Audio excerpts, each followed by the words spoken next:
was your week?" He said it just a little bit too enthusiastically as I stepped inside. What was the right word? I looked back to find as if my usual seat was empty. But when I realized not just my seat was empty, but the entire school's, the bus was usually half full by the time it came to pick me up. Even during the worst flu season, it was still at least a quarter full. But today it was completely empty. Completely. I looked back at the school bus driver, and had he even ever talked to me before? But today was completely different. How did he even know my name? Strange. So I responded, "Fine, I guess," I said to the man whose name I didn't know. He smiled at me and pulled the lever to close the bus door. He kept smiling and staring at me as he did this. And then he put his face forward and put the bus into gear. I couldn't think of anything else to do, so I took my usual seat in the middle of the bus. I pulled out my phone as soon as I sat down and Googled local news. Maybe there's something going on, I don't know. But there was nothing, absolutely nothing, that I could find. No outbreak, no terrible disease, no type of accident that could explain all these kids were missing. There was only one thing I could even find that was posted on that day, and it was an interview with some lady who ran a ferret rescue. Right? Odd. Apparently a video on her Facebook page had gone viral, and the local paper interviewed her as a human interest piece. But that's when the bus slammed its brakes on and my head hit the seat in front of me. Whatever small dizziness I got from the soft hit to my head was instantly banished when I looked up from my seat. The bus driver's face stared at me from the rear view mirror in front of the bus. "You're gonna be late," he said. I turned my head. The bus had skipped every other stop along the way and driven directly to the school. However weird the bus driver was, and whatever the hell was going on, I tried to shrug it off. I don't know if I could have, and I stepped off the bus.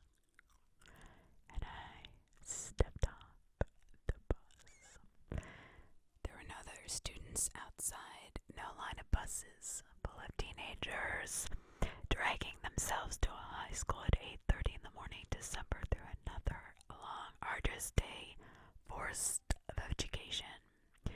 Just a lone security officer smiling at me and holding the front door open to the school. I lost it right then and there. I'm pretty sure most people would have. Yeah, I would have. I'm not even a skittish person, but come on. Or maybe I was just dumb and didn't realize the scale of exactly what was going on. But either way, that is when I decided failing my math test later wasn't worth whatever weirdness was happening. And I turned away from the school, only to find my math teacher, Mrs. Solano, standing right in front of me. She was wearing one of those, teacher polka dot dresses, the ones with the white with the purple dots, the ones usually math teachers wear. No hate, of course, to math teachers.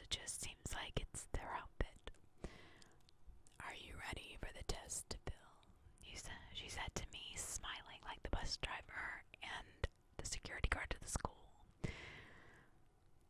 What?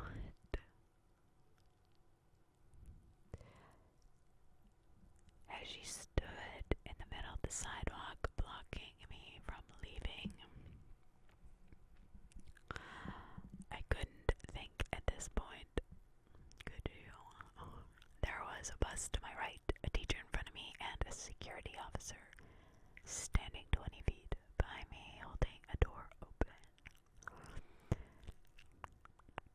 In order to get home, I would have to assault the teacher, assault the security officer, and learn how to drive a school bus that needed a CDL license. And I didn't even have a regular license. Plus, I'd probably have to assault him too. Being meek was probably a better option. I think so, I said to her creepy smile. Remember Pythagorean theorem, she said in a too happy tone. I sighed her relief when she stepped aside, and I thought I was on free, right? That thought ran from my mind, screaming when I saw the line of teachers walking towards the door. They were walking in single file, and I swear to God, those sounds of the footsteps were in perfect unison. I took a quick look behind me at the security officer, still staring and smiling. What in the world? I took my chances with him, despite my fears, despite them all.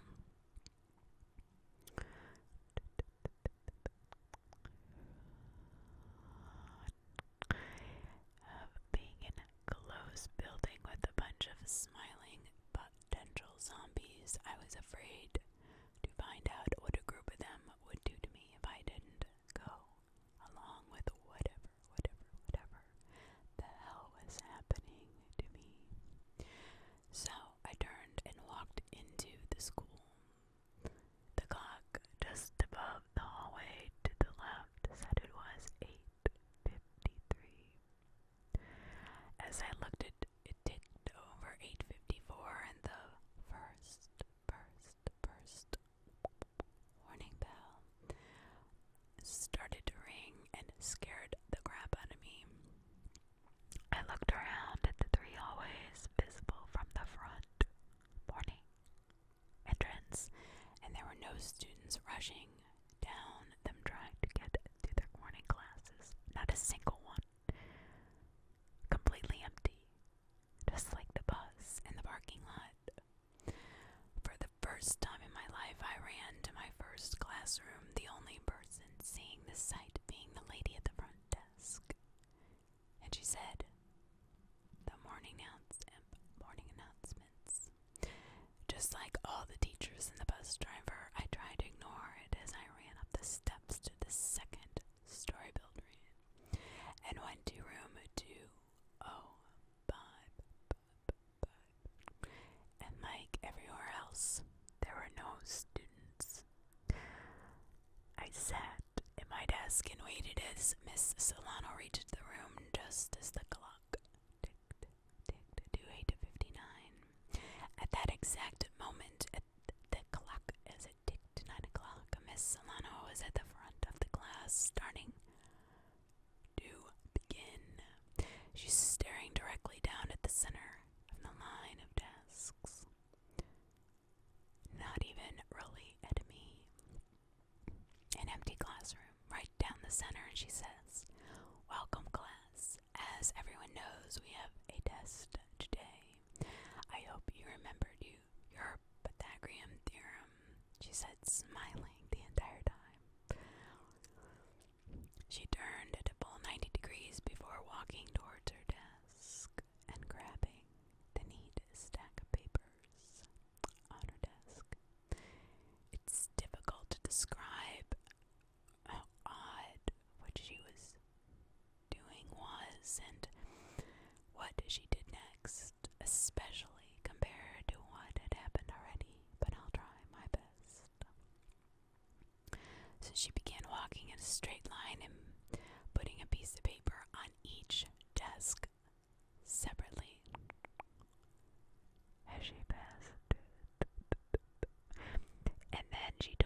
second to make sure that every single paper was in the middle of the desk.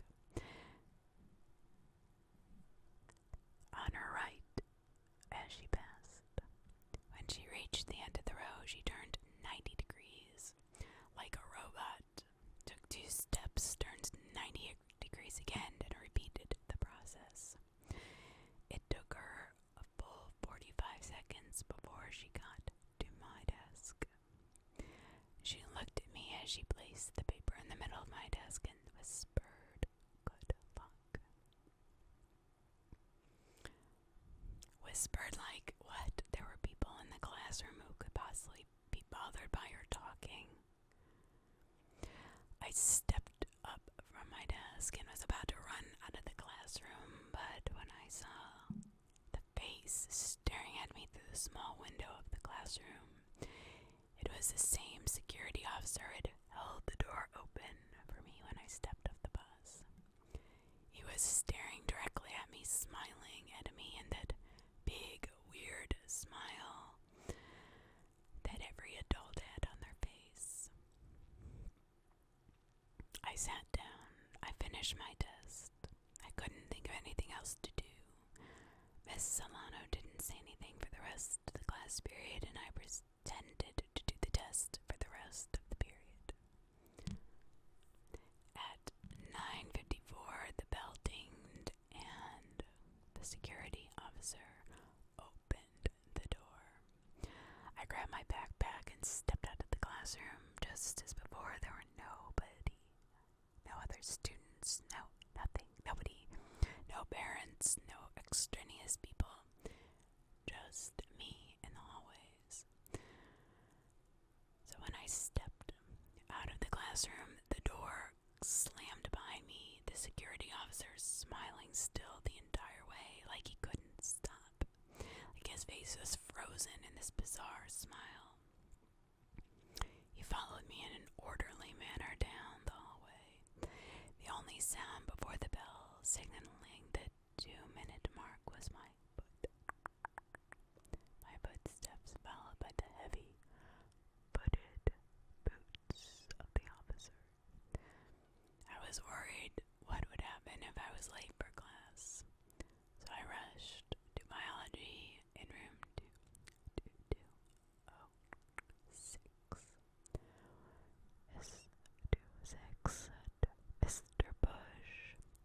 Mr. Bush standing in front of the whiteboard and at the back of the classroom. I stepped into the class and the door closed by me. I turned around just as before. The security officer stared through the small window at me, smiling the entire time. At 10 o'clock, the bell rang. Mr. Bush suddenly began, animated in this strange lecture of the anatomy of a cell. I wasn't really paying attention. I was somewhere else. I kept stealing looks at the security officer who never left his post at the window. It was about the time I remembered my phone was in my pocket. When I pulled the phone out of my pocket, I heard Mr. Bush shout, "Mr. Thomason, no phones in class." That jolted me awake, the sudden change in volume in his voice. I looked at him. For the first time, an adult. Today, an adult was not smiling at me. He looked pissed. Yeah. Kind of. He looked more like pure hate. The type of hate usually reserved for someone who had murdered your entire family. The second I put the phone back in my pocket, the hatred disappeared. And, well, he plastered that odd smile back onto his face and resumed his lecture as if nothing had happened. And that is what happened for the rest of the school day. The security officer following close behind, smiling every moment. Lecture by lecture, no students in the class ever. I didn't dare try to pull out my phone again.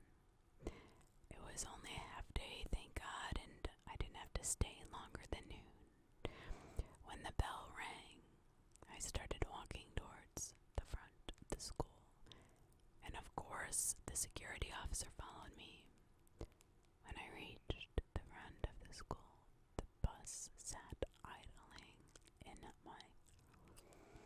the usual place. I don't think it ever moved, to be quite honest.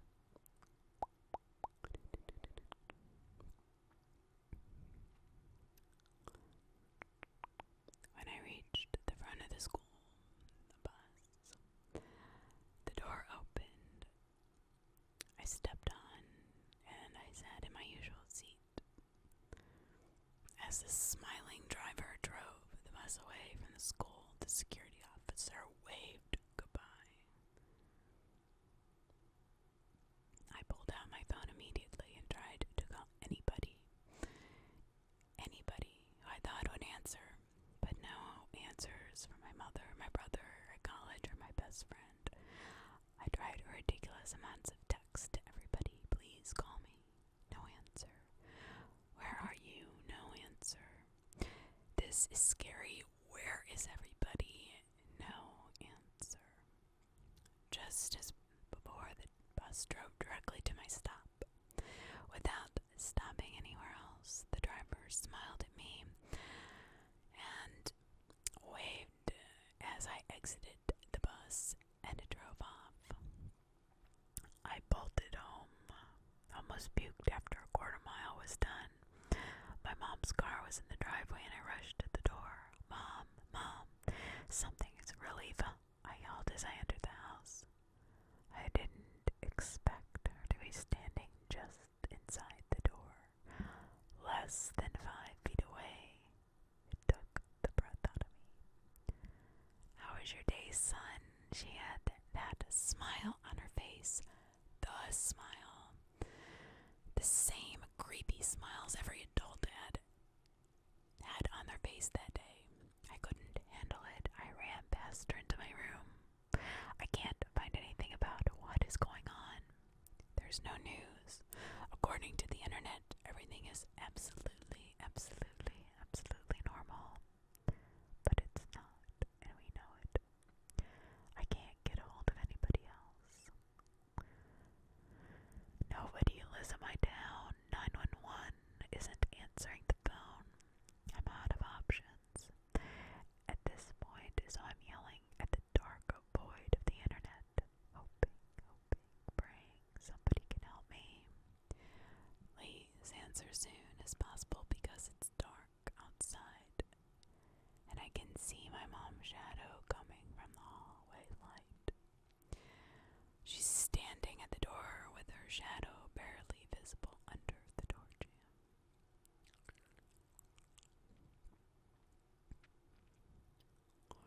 Well, what in the world? Part 2. My mother didn't move the entire night. That was bizarre. She didn't sleep, apparently. I was terrified to try anything. I laid in my bed, sweating, watching the unmoving shadow poke beneath the door.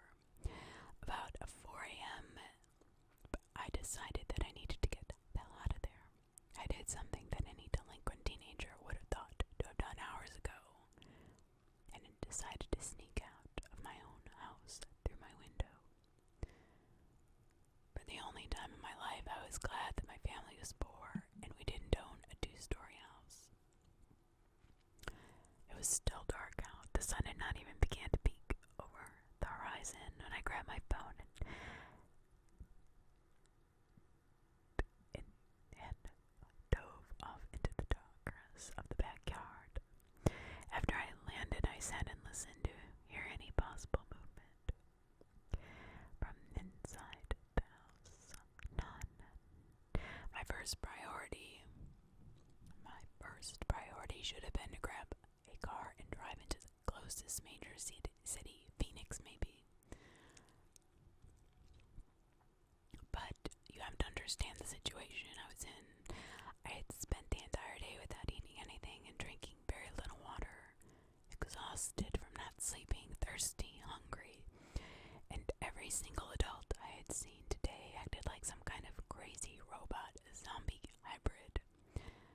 I decided to make a decision for myself and started heading towards the local convenience store.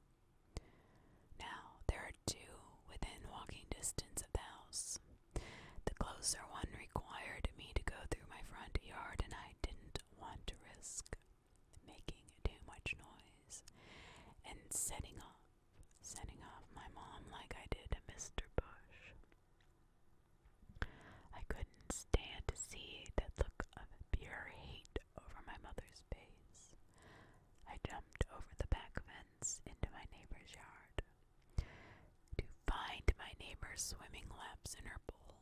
Her name was Becca, I think. Well, we'll go with Becca. She wasn't exactly swimming laps. Her exact movements consisted of moving her arms in lap motion slowly as she walked from end to end of the pool, turning 180 degrees without moving her hands, then repeated the lap process over again. Just like everybody else, she had that stupid smile on her face. She didn't look up when I jumped to the ground and didn't stop her swimming. As I snuck around the pool without getting in her direct line of sight. It wasn't hard considering none of the pool or house lights were on. So, the backyard was as close to pitch dark as a quarter moon could be. I almost collided with a plastic chair that had a towel covering it, overcompensated and slid on the small rocks that were popular for Arizona yards instead of grass. I laid on the ground for a couple of seconds too freaking scared to look towards the pool and see the same look that Mr. Bush had given me. And then it happened. The lapping sounds.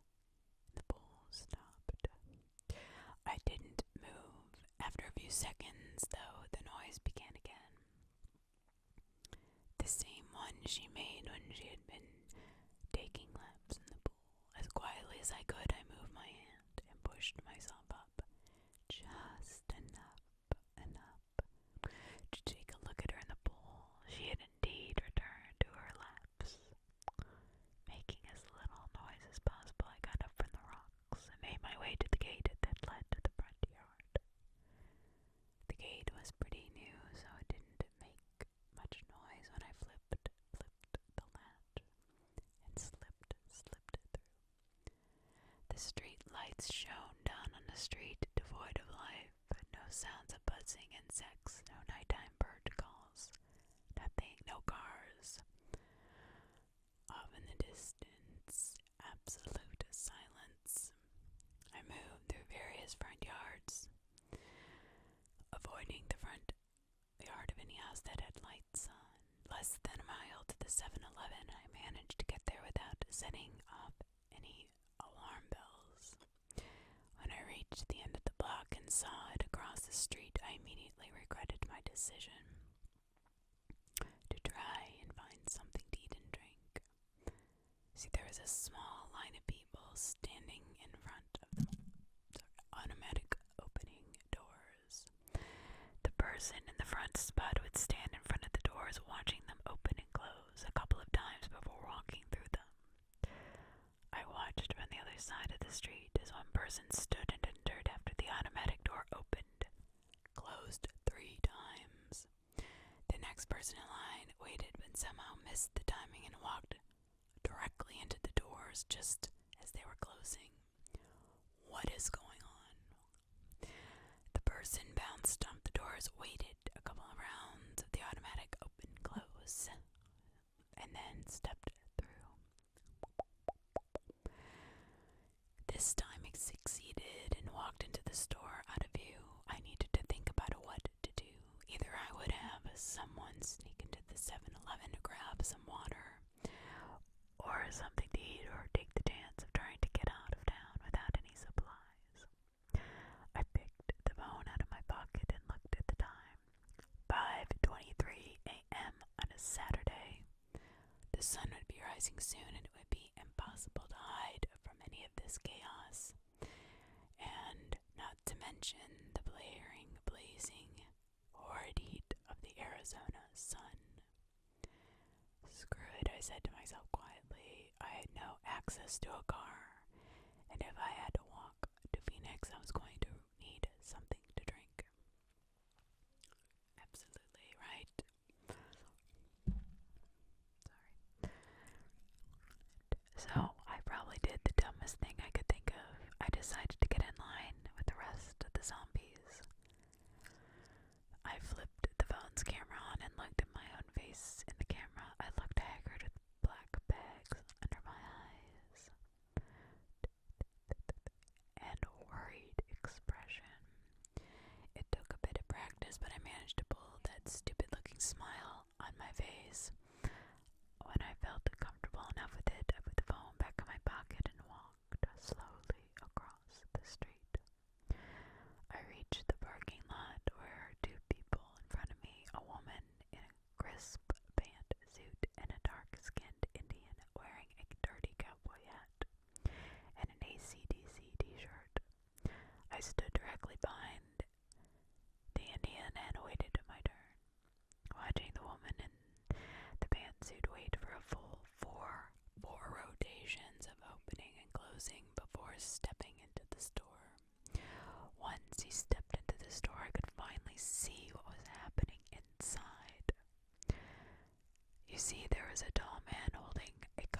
6, right? The man in the AC/DC shirt had gone directly up to the counter and was staring and smiling at the person behind the counter, who was in turn staring and smiling back at him. After the 5th rotation of doors opening and closing, I stepped inside the store.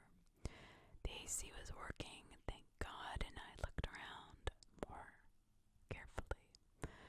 No one was looking at me, so I stepped in the stop, and I turned away. I had seen everyone due to the cooler that held the water. I stopped in front and looked at the water. I could see my reflection in the glass with that scary smile on my own face. I had to give myself credit on the acting job. Maybe not since everyone was a zombie anyway, but the power went out. All of a sudden, all of the lights turned off at the same time, which sent me out of my admiration for my imitation. Nothing changed. That was the weird thing. Nobody noticed the lights go out. I could hear the soda fountain just keep spilling over the edge of that cup in the back corner, and the door opening into the lady in the band suit. I had to break character just for the moment. As the door opened, I didn't care about getting caught. If the power had gone out, then this situation is much worse than I thought. The biggest water bottle of Fiji water went into my hands, and I tried to step out of the store. Just as I forced open the now non-automatic doors and stepped into the summer night, I heard a loud voice scream, "Shoplifter!" It came from a man behind the counter. He was pointing his finger at me, and he had that look, the look of pure hatred, the look that scared me, the person willing to murder look. I turned, I sprinted, I ran into the parking lot and took a quick look to see if there was any car I could drive to make my escape.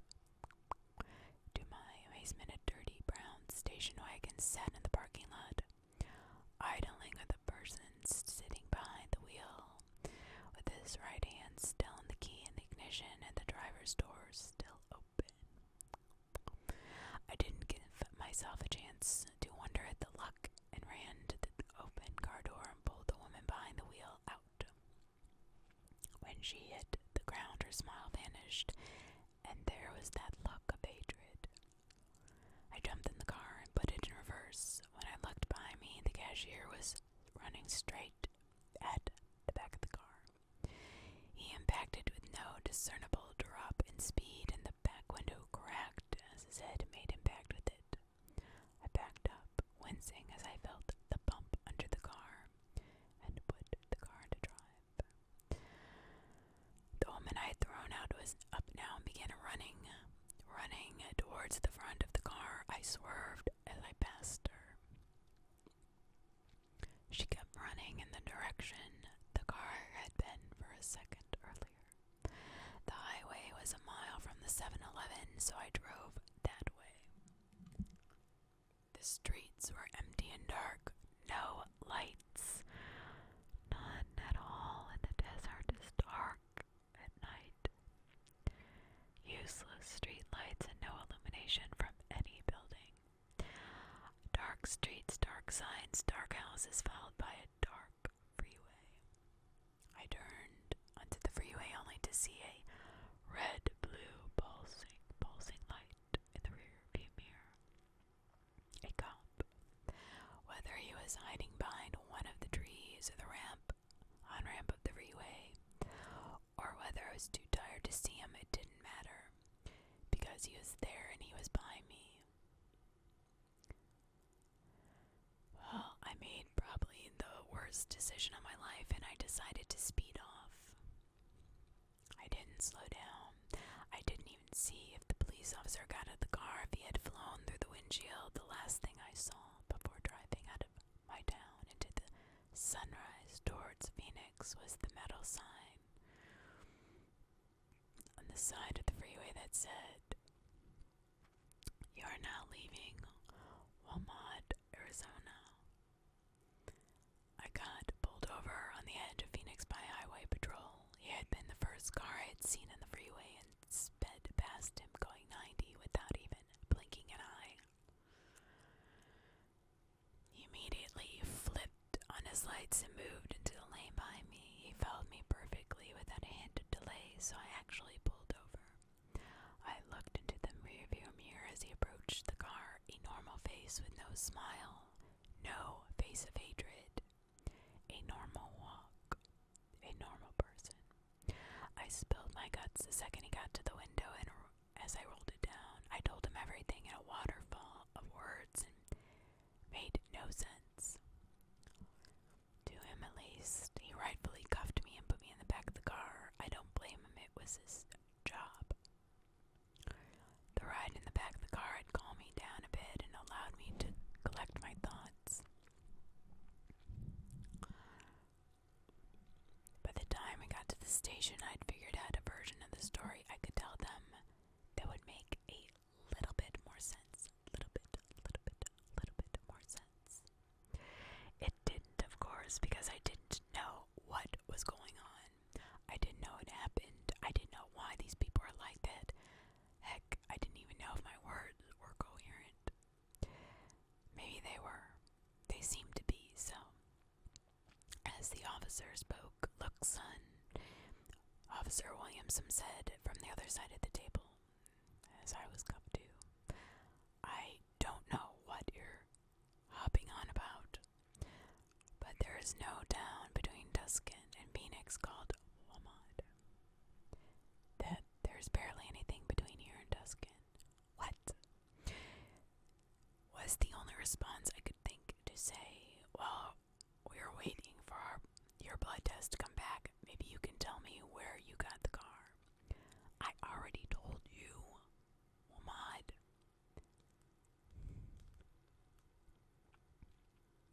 "I got it from the lady in the parking lot." "That doesn't make sense, you see, because the VIN number doesn't match anything in our system. It doesn't exist. We're wondering where you got a car with a VIN number that isn't in the MVD system." This revelation stunned me into silence. What? No matching VIN number? No Mod, Arizona? What? The blood test came back later and didn't find any drugs, obviously. I hadn't expected them to. My license didn't make any sense to them either, as it was completely authentic but had an address for a town that didn't exist. After they handcuffed me, I asked if they could try and get hold of my brother, who was at ASU not too far away. They tried and couldn't find them. After telling them I had nowhere to go, when they released me later on that day, Officer Williams felt sorry for me. "Phil, I've been an officer for a long time, most of my life, and I know when someone is lying to me. I believe that you are not lying. I don't know what is going on, but I know for sure that something in my belly, my gut, my instincts tells me you are telling me the truth." I took a deep breath. He gave me a $20 bill and told me to get some lunch. After letting me sleep on one of the large benches in the waiting room, I charged my phone while I was sleeping and woke up when the alarm woke me up at 4 p.m. The first thing I did was call ASU and ask them about my brother. But he didn't exist. He didn't exist in the database. The database of students, even when I told them he went to the engineering school and some of his professors' names. The next thing I did was try to find anything about Walmart, Arizona. There is nothing. There is nothing about Walmart, Arizona, where I live. From the internet, it doesn't exist. My brother doesn't exist. My hometown doesn't exist. Do I exist? It's Sunday night near midnight right now as I write this on my phone screen on the lobby of Denny's. After spending a couple bucks on a phone charger and surviving off $1 menu fast food for the past few days, I don't know what to do. Because even with my license, they couldn't find me in any system. I don't exist. So I have to admit, I thought I was done with this story. I don't know. I mean, if I don't exist, I don't exist, right? I didn't plan on updating again, as there was nothing to update. I spent the day around the ASU campus trying to find any evidence of my brother existing. No one in the engineering department had ever heard of him, and no one of his teachers ever remembered him. I was about to give up and try to figure out what to do with my non-existent existence when a familiar number dialed my phone. Bill, it was Officer Williamson. Officer, look, I know you wanted to give me the speeding ticket, and I promise I'll come back to the station to settle whatever paperwork needs to happen, but I'm busy. No, that's not why I'm calling. He interrupted me. I was talking with your DA liaison about how to handle your case. It's hard to assign someone when you don't have a social security number.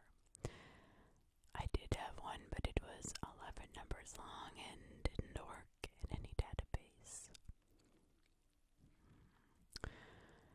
I thought you said this wasn't about my case. He laughed. It isn't. So I was talking with their liaison and we got into the details about it. Well, lack of details. This is boggling to all of us, trust me. Anyway, I brought up something that I thought you should hear. Could you come down to the station if you're not busy? Despite what I said to him earlier in the conversation about being busy, I wasn't. My investigation had gotten me nowhere, and the burning heat of the Arizona sun was getting to me. I said yes, of course, plus I was curious. Knowing my current car situation, he offered to pick me up, and I gladly accepted his offer.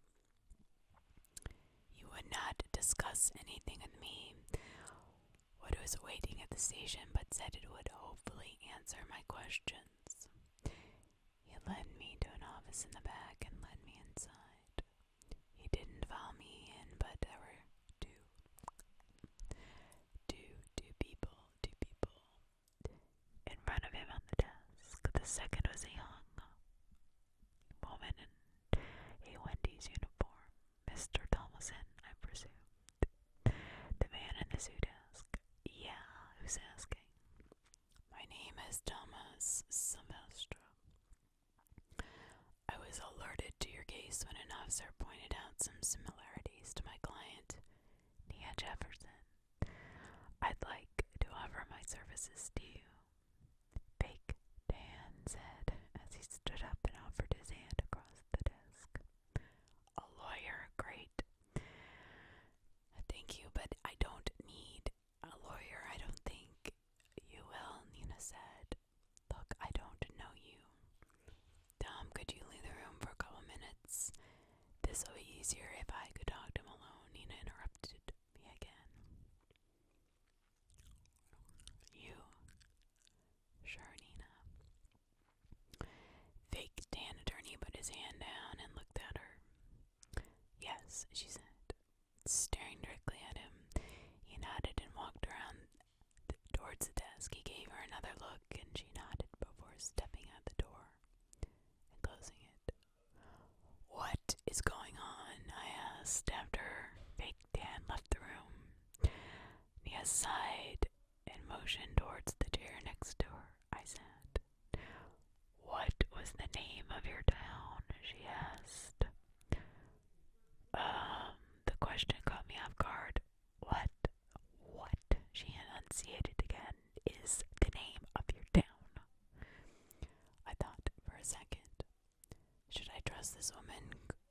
I was crazy when I told her everything that had happened. Maybe I didn't have, I don't know, maybe I didn't have anything else happening, no money, no prospects about what to do next. So I guess I answered her. Wamad, an interesting name. Almost wish it was a real town with a name like that. Look at her. What the hell was she talking at her about? Real town. Of course it was real. I grew up there. I was born there. I lived there. My life was there. My mom, my friends. My town's name was Freedom, she went on. It was settled by a group of freed slaves from Texas. An appropriate name given the circumstances, and just like Omad, it doesn't exist. You 18? Yeah, I nodded, deciding to listen to her because it looked like she had been preparing for this since before I had gotten to the station. It's always 18. I was 18 when I left Freedom. I woke up one day just after high school graduation and my mom was standing in front of my door window. Not particularly odd to have your mother wake you up for breakfast, but something about her was up. She had this, I interrupted her, stupid looking smile on her face. Yep, she said. Her stupid damn smile, that grin. She stood at the door and asked, "Do you want some pancakes?" without breaking from that grin. Besides a grin, that there was something I noticed as well. She wasn't breathing, not at all. Like she forgot how to. I thought back to my own experiences and I couldn't remember if I ever saw anybody breathing. It was not on my mind to check their respiratory habits at that time. She continued. I asked her, "Are you okay?" She stopped for a moment, lost in memory, and she stood there like she hadn't heard me, just staring with that stupid grin. After about 10 seconds, she finally moved, but did it in this unnerving way, like an alien who had never seen a human move and tried to imitate one.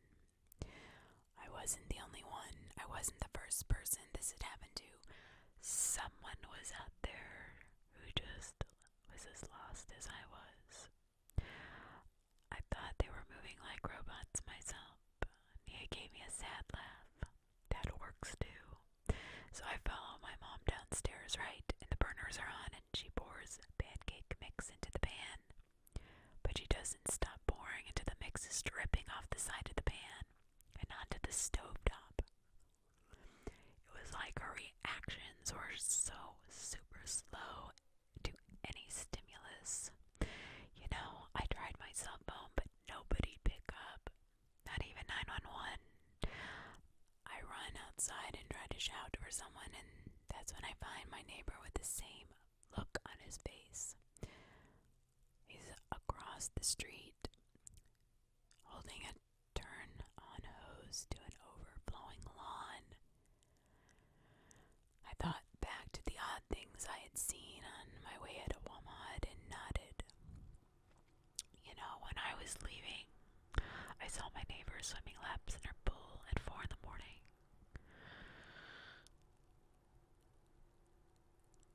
She sighed, and then I probably don't need to explain the rest. You saw them change faces when you did something wrong, and you got the hell out of there just like I did.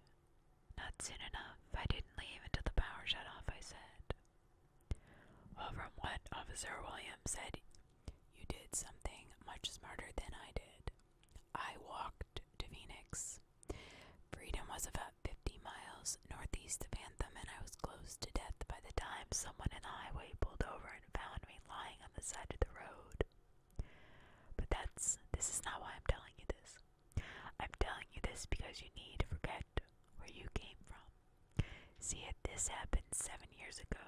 Freedom doesn't exist. Woman doesn't exist. I spent years looking for freedom. Nearly drove myself insane. And you will too. Here's the thing. If you go to where it's supposed to be, it won't be there anymore. You'll never meet anyone else from there. You will never find any answers because there are no answers. But you lost your family, and so did I. I spent 2 years homeless here, and you do not want to be homeless in Phoenix during the summer. That is for sure. Yeah, 114 degrees, I don't blame him.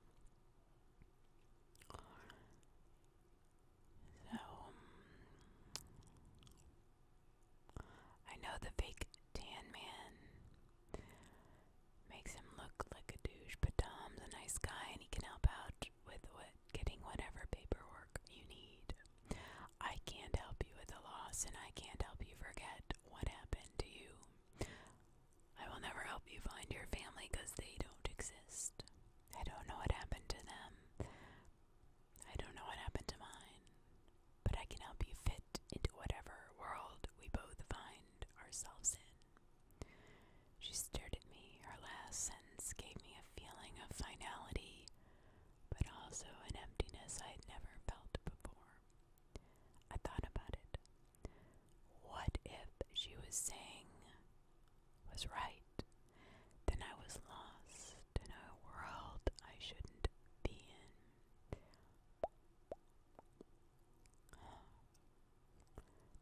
Was it a blip in time?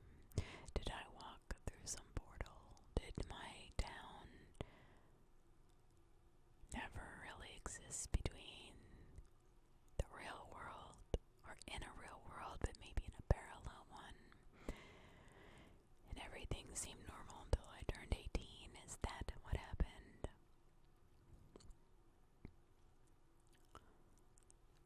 She stared at me, continuing as I thought all these bizarre things of how this happened. I kept thinking about it. If what she was saying was right, I didn't exist. I didn't exist anywhere. I didn't exist there. I didn't exist here. If I looked for my past, I would be lost, forever trying to find it. But if I tried to go on with my future, would I even know what world I was in? But maybe, just maybe, I could exist in this one. What if it was a social experiment for the government? That they were robots all along, maybe, or had been tranquilized. Something, a chip put in him, and they'd turn off when he turned 18. To see what would happen to a human being if they had been put in that situation, completely lost and alone, like the end of the world, with a man and a woman left, kind of like an Adam and Eve. I don't know, strange, right? Tell me what you think in the comments. Story number 2, our nosleep. Yo bro, 1001. My high school experience was worse than yours. Hey guys, the only reason I'm actually telling you all this is because I have to. I don't know if this even makes sense, but it does to me. I need to tell somebody who will listen. If you can't tell by the title, bad stuff happened to me in high school. I keep thinking that I can shove this all down deep, put it all behind me, but every once in a while, one of my high school buddies will remind me, and the next week is awful. It is, well,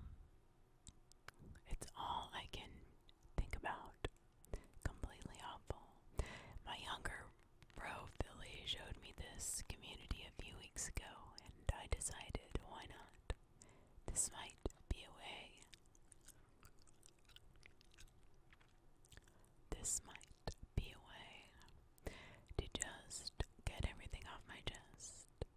I think it's a common thread with everybody here, getting things off our chest, right? So, thanks in advance for listening. So the problem is that it's really my fault this time for remembering everything that went on at high school. If I had stayed up at college another week, right now I might be shooting hoops with my younger brother Philly, who is still up there. Yeah, he's still up there.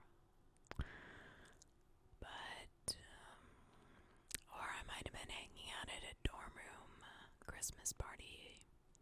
But I hurried through finals, like always, so I could come home a week earlier and work.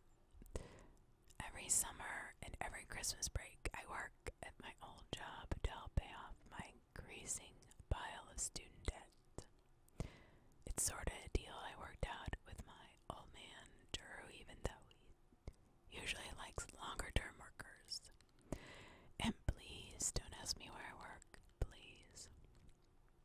I'm not exactly proud to admit I literally flip burgers for a living.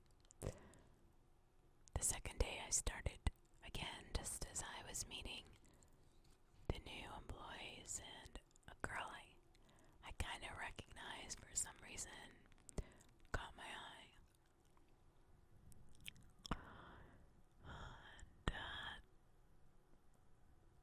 And smiled, She said, like a year ahead of me, "You were right. Yeah, didn't you go to Wilkins with me? You were like a year ahead of me, right?"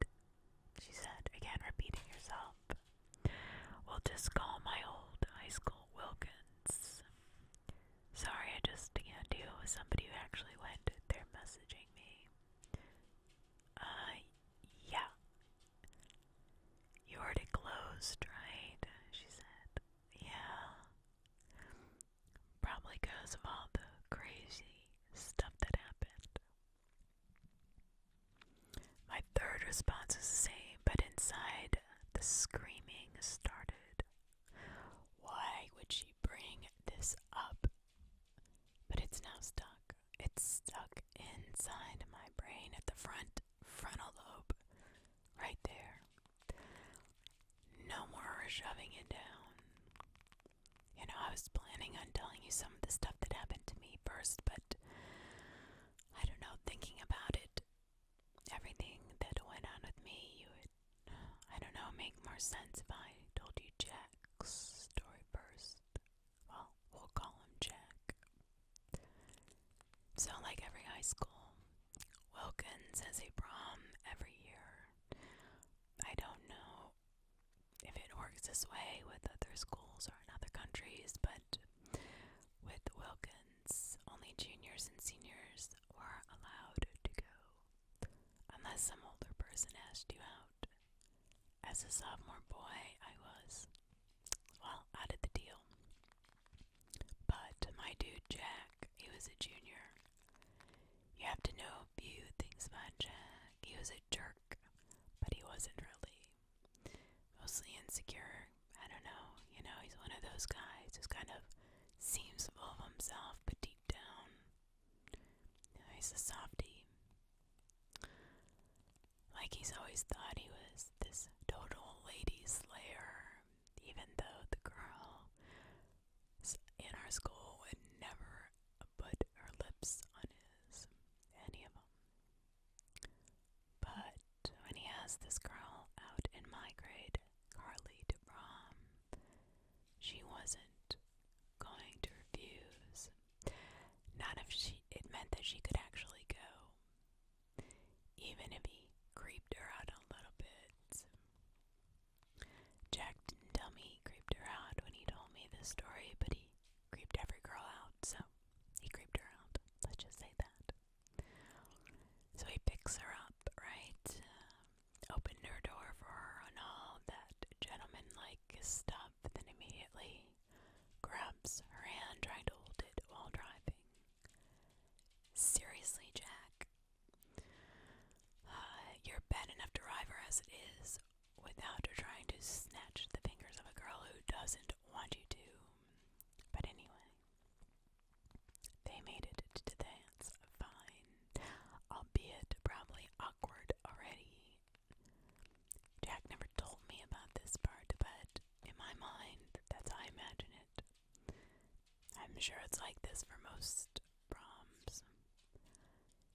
sweaty and not nearly as fun as you thought it would be. Very true, very true. Besides, for the people who can't seem to stop making out and swaying awkwardly on the dance floor, they probably had lots of fun making everybody around them want to barf their guts out.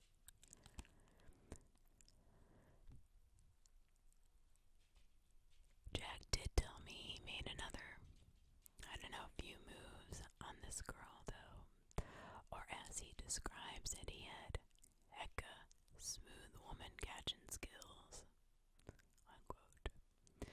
Though not stated, anybody who knows Jack, no offense, knows she rejected him. Let's just say that. Flat out. In fact, eventually she told him she had to go to the bathroom, probably just to get away from him. I wonder if Carly had decided not to go to prom. I mean, if things would have been different, if none of this would have happened. She could have stayed home, had a sleepover with her girlfriends, just like all the other sophomore and freshman girls, and Wilkins High School would have continued as always. But probably not. Fate has a way of working its way in. So Jack says when Carly got back from the bathroom, her face was pale white like a ghost. She was shuddering, an expression of pure fear was written all over her face. She looked awful, and he didn't even try anything at that point. He said, "Are you okay? There's somebody watching me. Are you kidding me?" He asked like a peeping Tom. Not a guy, a girl. A girl. Carly shook her head and glanced both ways. A thing. I don't know, I can imagine this terrible moment of silence, even with the blaring rap music and singing as a long one that stretched on for eons. But in her life was a few seconds. Neither of them wanted to break the silence. "Look, I was washing my hands," she said, when the lights flickered a few times, just like in a horror film. I tried to hurry as fast as I could, and then I looked up to the mirror and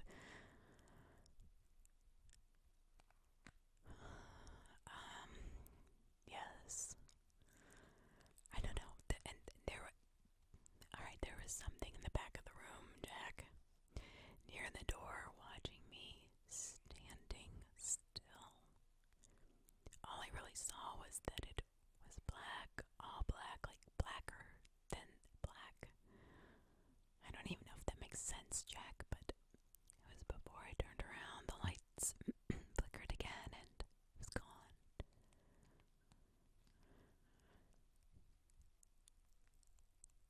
Then all of a sudden, the door, it didn't bang or anything. It was just gone, this thing, this black entity. But Jack, it was watching me. Jack, like, watching me, wanted my soul or something, I don't know. There was a long pause between them again. Then Jack did something utterly horribly stupid. He put his hands on her forehead and asked if she was feeling okay. Well, that's like asking a girl if she's crazy. She flipped out and started screaming at the top of his lungs at him for not believing her about something actually being there, till he finally asked her if she wanted him to drive her home. She said yes. They didn't talk on the whole ride. The most silent he'd ever felt, Jack told me, and the entire time they drove away from Wilkins, Carly was sort of shuddering and white-faced. He said it was strange. Then they stopped. Jack got her door open and walked her up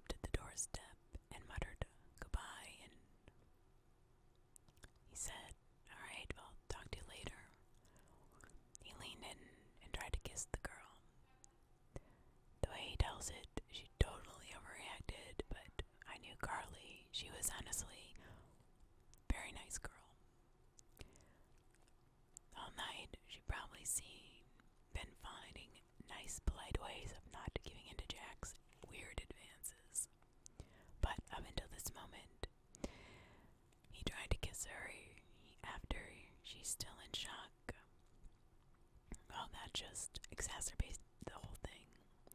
So she freaked out. She might have even shouted at him. I don't know, I would have slapped him. She was pretty mad. Ended up back in the car, fuming until a knock on the window revealed Carly, blushing, telling him she'd left her blue purse in the car.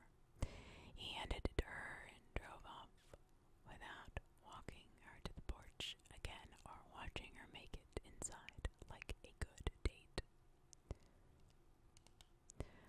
Why couldn't you have sucked up your stupid man bride and made sure she got into the freaking house? Seriously, Jack, why?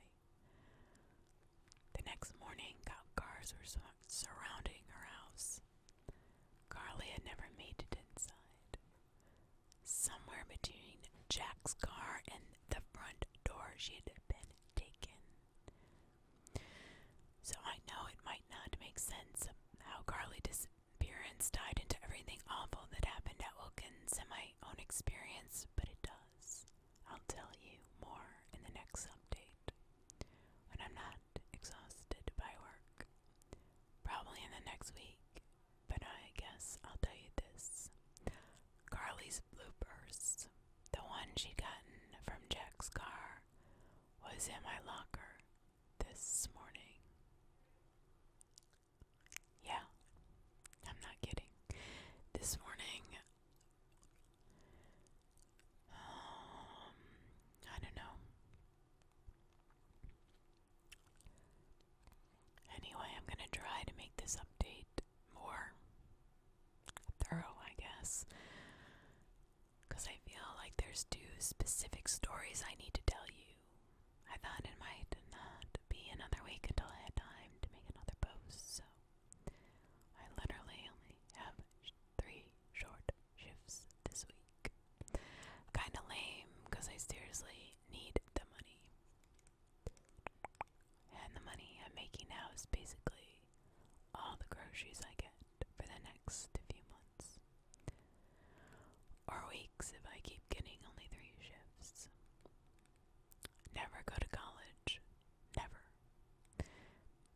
No, now that I've started to remember all my high school crap again, serving food and taking orders is the best thing to get my mind off stuff. I can forget perfectly until, well, moments like this.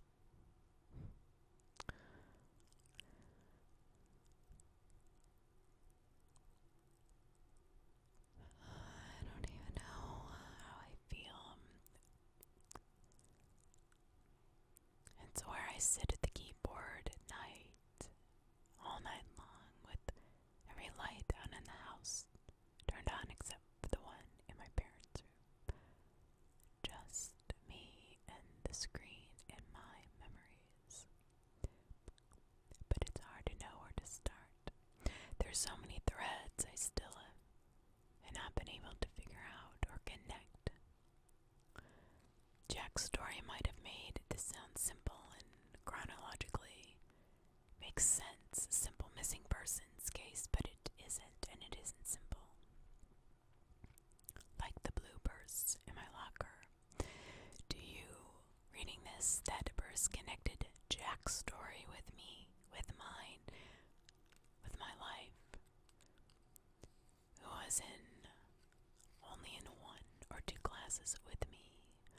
Carly didn't go to prom, and I had definitely never seen her holding the ugly thing. No offense, but it was an ugly blue. Not my choice. I thought it was just some kind of stupid freshman who thought he'd impress a girl by picking a lock and leaving her crap in my locker. No connection, right? I let it sit on my books after checking inside it to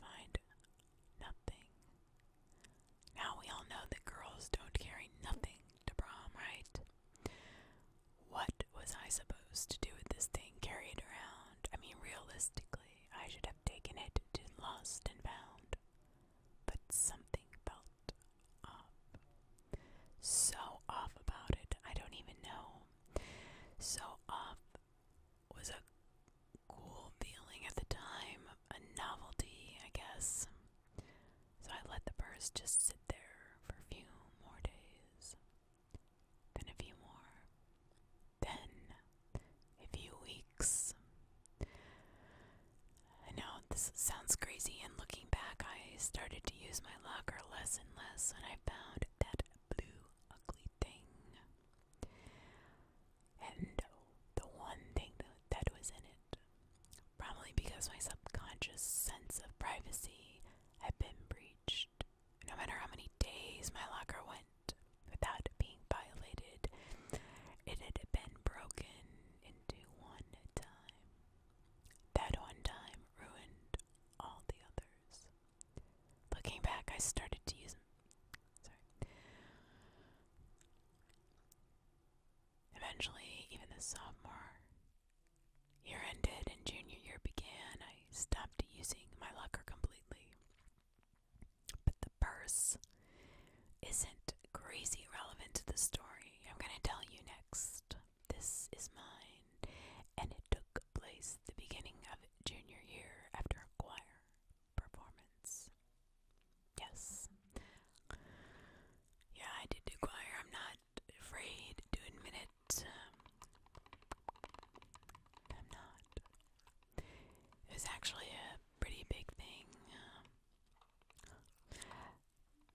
That is, there is about 2,000 kids at it. So, big school, as you might be able to tell. So much that I had a few friends who transferred from the neighboring high school just so they could be able to be in our choir classes. No lie. Eventually, even when sophomore year ended and junior year began, I stopped using it, like I said. Basically, the choir performance ended at around 7 o'clock. But Phil, my little brother, if you don't remember, and I stayed behind for another hour with the more advanced vocal ensemble class. Ordinarily, after performance, we never revisited the songs, but a competition was coming up with 5 or 6 other high schools, and my choir instructor really wanted us to fix a few of the flubs in our show. We went to about 8 at night. Bill and I packed up our stuff, talking with everybody else when Mr. B and I feel like all choir teachers are called Mr. B or something like that, so I don't feel bad using his actual title. Called me back over. Yeah, I asked, can you stay behind a few more minutes? And there were a few parts in your solo I wanted to nail down before I forget what they were. Mr. B and I actually had a good enough relationship. I probably could have told him I was super tired and gone home without being rude, but I didn't. Only 3 people had solos in the performance. It was a place of pride for me. I would nail that thing down to a nub. Hey Phil, just wait in the car, okay? I yelled across the room. He shrugged and laughed.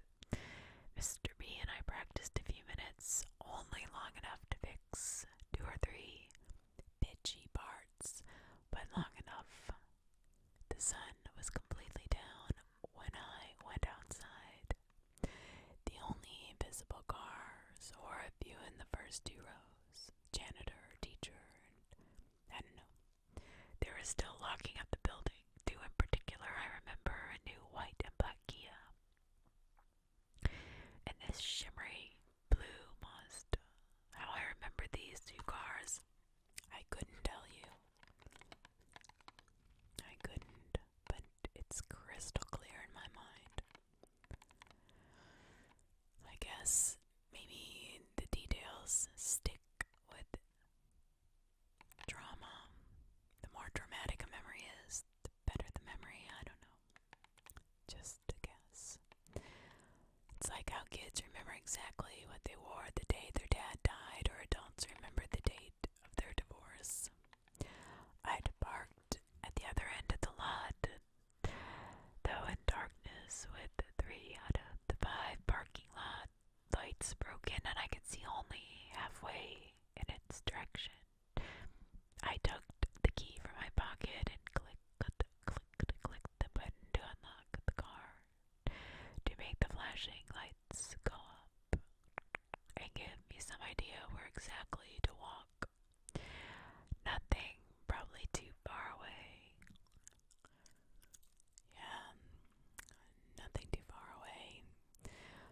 sidewalk, pavement met parking lot, black top. I hesitated. Something in my gut, some internal instinct told me walking across this landscape alone was a terrible idea. Beer welled up all the way to my throat. I felt sick to my stomach, but I pushed it down. I wasn't even alone. Bill was at the other end of the lot, waiting in the car. Why were there so many goosebumps along my arms? I took a step onto the road and just kept walking. My feet slapped against the pavement. The only noise and the hum of an engine. Odd. I couldn't see any car. To my left, headlights burst on. It happened so unexpectedly. I literally turned into a deer in headlights. I always thought that expression was just an expression, because 70% of deer I've seen or almost hit jump into the thicket of the trees after only a moment or two of frozen fear. But I literally froze and stood there. Like that light switched on, the car revved forward and I couldn't move. For a good 5 seconds, staring at the bright lights. The only thing that got me to move was the realization that the car was heading straight for me. I did manage to jump left just as it whizzed past me, cutting through rows of white lines. Idiot, I screamed out, and I'm pretty sure I flipped the car off. Then I just stood kind of in shock, not really sure what to do after that. Was that the kind of thing most people just walk off? With Phil waiting in the car, I thought that was probably best. Looking back now, it was pretty stupid, huh? I wasn't as stupid as most junior boys, no offense. Kinda. But if a car intentionally tries to run you over, don't just walk it off, okay? Freaking run to the office and call 911. Well, nowadays, hopefully you probably have a cell phone, so. But I didn't even do that. I didn't run at all. I shuttered it off and walked in the direction of the car. I still couldn't see. And suddenly, the headlights became bright again. The car was coming for me again. This time I ran back to the school. I ran for my life. In a parking lot devoid of cars, it wasn't hard for this car to swerve my direction and barrel full throttle once again in my direction. Towards me, behind me, I heard it gunning the engine, felt the heat of the headlights curling around my shoulders. And at that moment, I knew more than anything.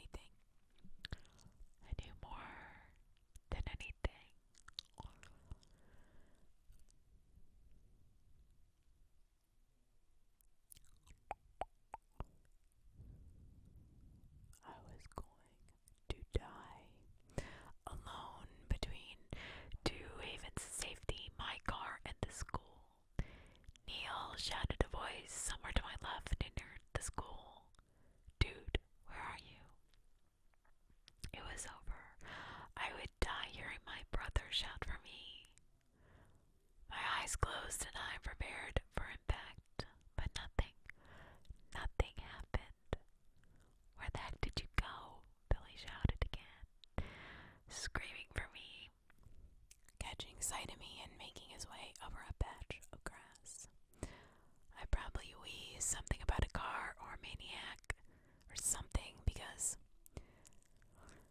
adrenaline was still pumping through my veins, which is great for running but not so great for remembering or breathing.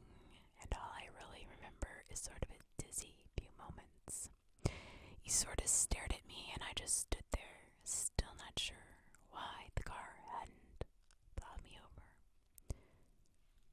The headlights were still on my back. Weird. I don't know, Philly probably said something like, "So are we getting in the car?" But like I said, the headlights still at my back, illuminating my brother perfectly. Why were they still there? What? I turned. The car was idling, sitting there suddenly, so innocently. With the light in my eyes, I could see the car. I couldn't see the car, or who was in the driver's seat. Billy shrugged or rolled his eyes at my confusion and walked to the passenger side. I was too flustered and bewildered to do anything as he climbed in. My car. Climbing into my car. Never mentioning the fact that I had been almost run over. Billy motioned to me to climb in, and stupid teenage me, I did. Asking later, it turns out my brother had come outside, looked for the car, and when he couldn't find it, just wandered at the school a bit.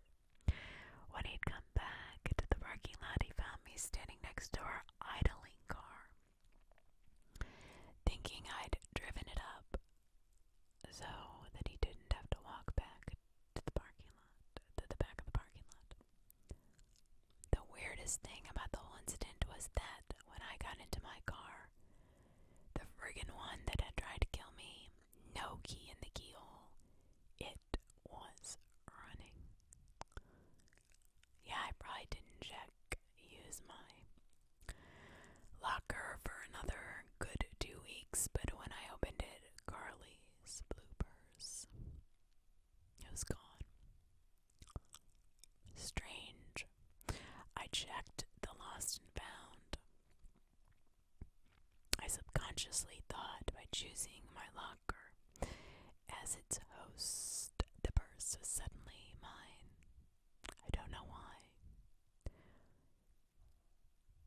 But once it was gone from my locker, I used the cliche high school thing nearly every day.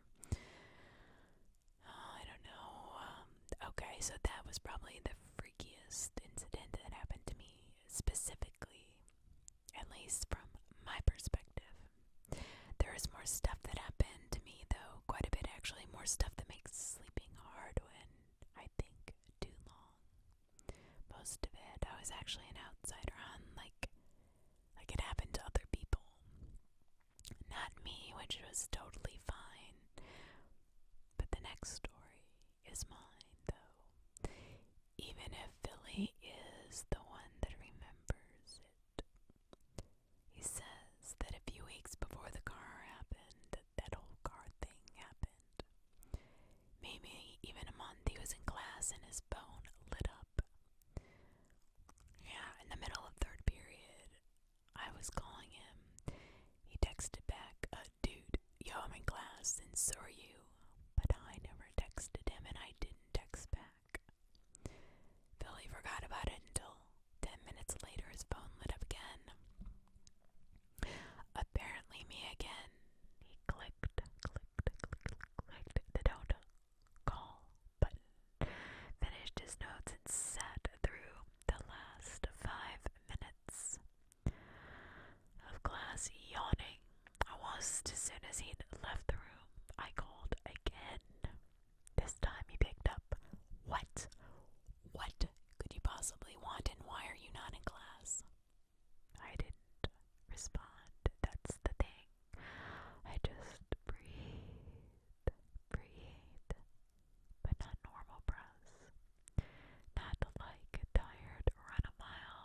That's what we do in cross country. We walk.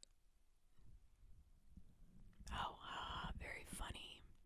Seriously though, you usually sweat like a rainforest. Your shirt doesn't even look wet.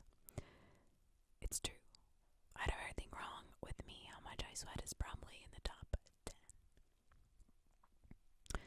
School dances were terribly embarrassing, and I got kind of out of shape my first year at college, which only exacerbated the problem. Anyway, so after he said that, I shrugged and went upstairs. That was it. We had dinner, finished homework, watched whatever was on TV, and went to bed at 10:30 like always. Like good little angels.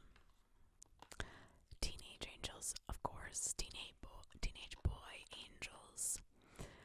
Okay, maybe more like 1:30. Here's what you have to know about Billy. Unlike me, he hardly ever uses his phone. Like ever. That's why, after all day without it, Billy only remembered his phone as he was finally going to bed. When he powered the thing back on, he told me his jaw literally dropped. Every missed call he had gotten from me while it was up now registered. There were 70, not 17, not 70 missed calls, and each one of the voice messages, at least the few he checked, was just me breathing painful, horrid breaths like before for 4 hours. 4 hours of voice messages. He literally woke me up to ask me what in the world I'd been doing. What? You sent me 100 messages. What the heck? What are you talking about? I said. He shoved the glowing iPhone screen in front of my groggy eyes. There they were. There they all were. Over 70 missed calls. And I don't remember sending a single one. Not a single one. At first, he didn't believe me. For a second, he thought I'd spent my entire day trying to annoy him. But why would I do that? I have better things to do than call my brother 70 times. I guess, I don't know, he thought and believed that somebody had stolen my phone, possibly. But then he listened to another message and realized the pained breathing was definitely me. Sure, it was mine. Just to get him to shut up about it and let me go to sleep, I texted a girl named Tabitha in my English class. Hey, was I using my phone in fourth period today? I wasn't, right? She responded with a question mark. What do you mean? You weren't in class today. What? That is so weird. I tried. Another one of my friends from English. He remembered me being marked absent too. But I was there. Everybody I texted, I'd said I was gone. Everything after first period, the entire day. Even now, years later, Billy and I still talk about it. The weird calls, the lost day. When I called him a few times in a row without an answering, he'll text me some joke, warning me not to disappear again. We laughed because this incident was not especially scary or death-threatening, just weird.